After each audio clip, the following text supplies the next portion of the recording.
So let's try to understand what is stability in terms of the objects, or common objects that we deal with in our everyday life, right? For example, we can talk about a tall a tall cuboid, right? For example, or a tall prism. Let's say let's talk about a tall prism, or let's talk about a tall cuboid, right? So this is a cuboid, right? And then we can talk about a small cube, right? So, or we can talk about a pyramid. So we can talk about these objects, and then we can talk about their stability.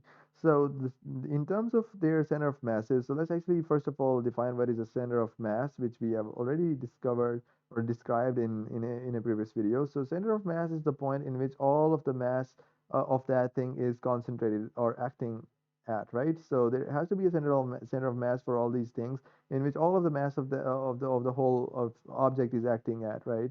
So my claim is that or in fact, not my claim, but actually it is by fact the claim of almost all of physicists in the world is that the lower the center of mass of something, the more stable it is, right? So if something has a center of mass that is higher than the center of mass of the other things, it is going to be less stable than the other things, right? For example, if you just apply little force on top of this tall cuboid, it will topple over and fall to the ground. However, if you just apply a little force on the top of this cube, which has low height, because of its low height, it has a low center of mass or center of gravity. It is going to take a lot of effort or in order to topple this cube down. Similarly, if you can just look for this pyramid, its center of mass is even lower than the center of mass of this tall cuboid or tall prism.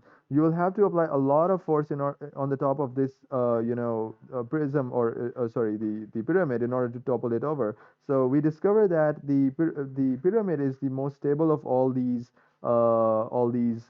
figures. So we will actually be discussing the various objects center of gravity, where they are, and depending upon them, we will actually see their stability. But the first thing that you need to understand is that the center of mass, the higher it is, the object is going to be less stable. So this is by fact the most understood thing. Like we can actually observe this thing in our everyday examples in our sports. We see the players who are shorter in height, they are actually more stable than the ones that are taller. Although the taller players can have other various advantages, like they can have maybe better speed or shooting power, but smaller, or the players with less height, like Lionel Messi perhaps, since they are short, they have a lower center of gravity, which actually gives them a greater stability and control, so they can dribble the ball and shift directions pretty much more easily than the ones that are taller. So there could be a lot of advantages of having low height, and could be a lot of disadvantages of having low height, but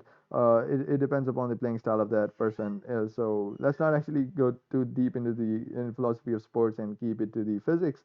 So this is just a basic introduction of stability in physics about the objects, and we'll be actually talking about more detail in the upcoming videos.